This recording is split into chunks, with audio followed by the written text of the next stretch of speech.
అదానిపై ఆగని రగడ, పార్లమెంట్ ఆవరణలో విపక్షాల వినూత్న నిరసన, జేపీసీ వేయాలని డిమాండ్. ఇంకా అదాని అదాని అదాని అదాని ఎందుకు ఇవాళ? ఒక డీప్ స్టేట్కి సంబంధించి విదేశీ కుట్రలు ఇవాళ అదానికి సంబంధించినటువంటి అంశం మాట్లాడేటువంటి వాళ్ళందరూ కూడా అదాని ఏదైనా తప్పు చేస్తే శిక్ష వేయడంలో తప్పు లేదు. అది భారతదేశం చేస్తే, భారతదేశంలో అవసరాలకు అనుగుణంగా చేస్తే వేరు విషయం. ఎవడో అమెరికా వాడు చెప్పిండని ఇప్పుడు అదే చెప్పినాం. ఎవడో విదేశాలందరూ మన మీద అన్ని రుద్ది పెట్టిపోయారు, వాళ్ళ సంస్కృతి సాంప్రదాయము చచ్చుకుంటూ వాళ్ళలో మనం వెళ్ళిపోతున్నాము, అది వదిలేసినాము.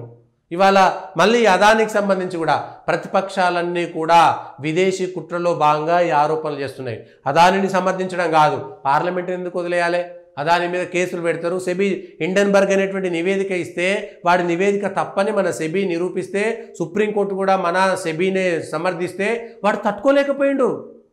విదేశాలకు సంబంధించినటువంటి హిండెన్బర్గ్ నివేదిక మనకెందుకు నాయన? వాడు మన దేశం మీద ప్రేమ ఉంటుందా? దాని మీద ప్రేమ ఉంటుందా?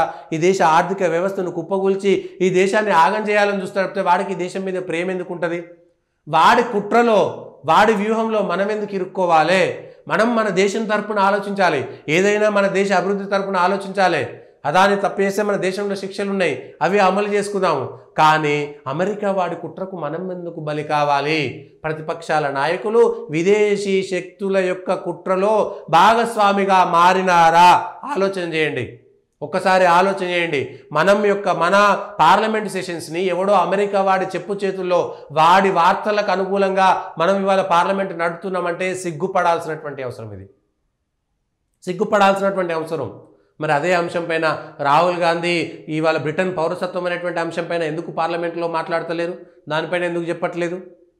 ఇగో ఇవి ద్వంద్వ విధానాలు, రెండు నాలుకల విధానాలు అనేటువంటి విషయాన్ని మనం ఒక్కసారి ఆలోచించాల్సినటువంటి అవసరం కూడా ఉంది. ఇంకొకటి,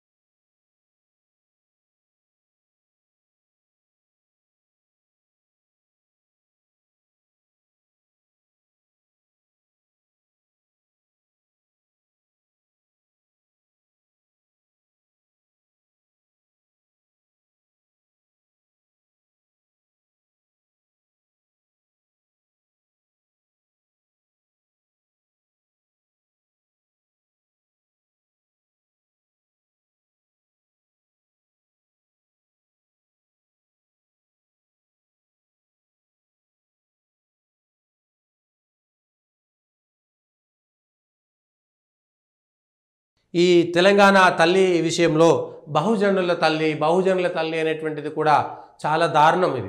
ఇది కుట్ర. మనం ఏది మన గ్రామ దేవత అయినా సరే ఏ రకంగా పూజిస్తాము, గ్రామ దేవతను ఎట్లా పూజిస్తామా, అది ఏ దేవతకైనా సరే అలంకారం చేస్తాం, ఉన్న దగ్గరికి అలంకారం ఎక్కువ చేసుకుంటాం. తెలంగాణ తల్లిని కేవలం టీఆర్ఎస్ వాళ్ళు అట్లా పెట్టిరా, కాంగ్రెస్ వాళ్ళు ఇట్లా పెట్టిరా అనేటువంటి అంశాన్ని పక్కన పెట్టి, తెలంగాణ తల్లికి కిరీటం లేకుండా, తెలంగాణ తల్లికి ఇంకేదో లేకుండా, ఆభరణాలు లేకుండా చెయ్యాలనేటువంటి కుట్ర చాలా హీనమైనటువంటిది. మానసిక లోపంగా దాన్ని పరిగణించాలి, మానసికమైనటువంటి లోపంగా పరిగణించాలి. టీఆర్ఎస్ పైనటువంటి కోపాన్ని మన యొక్క దేవతలు మనకు సంబంధించి చాలా అద్భుతంగా ఉంటారు. తెలంగాణ తల్లి తెలంగాణ దేవతగా, భరతమాత ఈ తల్లి ఈ మాతగా మనం అభివర్ణిస్తున్నాం కాబట్టి ఖచ్చితంగా ఆ విషయంలో ఆలోచించాలి. మన గ్రామ దేవతలను కూడా మనం అట్లనే అలంకరించుకుంటాం, ఎంత అవసరమైతే అంత అలంకరించుకుంటాము, ఏ రూపంలో ఉంటే ఆ రూపంలో అలంకరించుకుంటాము, అట్లా కొలుచుకుంటాము, అట్లా తలుచుకుంటాము. ఆ విషయాన్ని బహుజనుల తెలంగాణ తల్లి అని మళ్ళీ సమాజంలో చీలిక తెచ్చేటువంటి ప్రక్రియ చేస్తున్నారు. అది సమాజం ఎప్పుడు కూడా హర్షించదు అనేటువంటి విషయాన్ని ఒక్కసారి ఆలోచించాలి. సమాజం ఎప్పుడు హర్షించదు అనేటువంటి విషయాన్ని మనం ఒకసారి ఆలోచన చేయాల్సినటువంటి అవసరం ఉన్నది. సమాజంలో చీలిక వస్తుంది. సమాజంలో కాంగ్రెస్ పార్టీ అనవసరంగా ప్రజల్లో వ్యతిరేకతను కూడగట్టుకుంటుంది తప్ప అది బహుజనుల విగ్రహం అనేటువంటి ఎక్కడ కూడా ఆ రూపంలో లావణ్యం లేదు, ఆ రూపంలో అందం లేదు, ఆ రూపంలో ఏది తెలంగాణ తల్లి అనేటువంటి కొట్టొచ్చినట్టుగా ఎక్కడ కనబడతలేనటువంటి విషయాన్ని గమనించాలి. అది టీఆర్ఎస్ చేసిందా, బీజేపీ చేసిందా అని పక్కన పెడితే.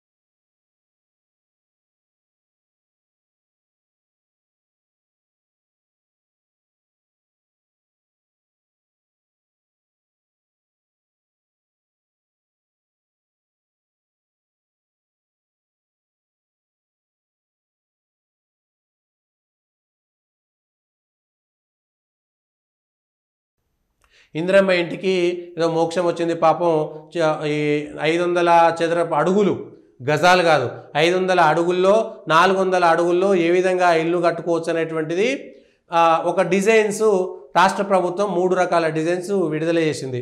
ఎవరికి ఎట్లా ఉంటే, తక్కువ పొడుగుంటే, ఎక్కువ పొడుగుంటే, 400 గజాలైతే 400 అడుగులైతే చదరపు అడుగులు, 300 చదరపు అడుగులైతే ఎట్లా ఉండాలనేటువంటిది ఇందిరమ్మ ఇండ్లకు సంబంధించి. ప్రజలు మరి ఈ డిజైన్లో చేసుకోగలుగుతారా? రాష్ట్ర ప్రభుత్వం ఇచ్చేటువంటి 5 లక్షల ఆర్థిక సాయం ఎప్పుడు వస్తుంది? ఏడాది గడిచిపోయింది.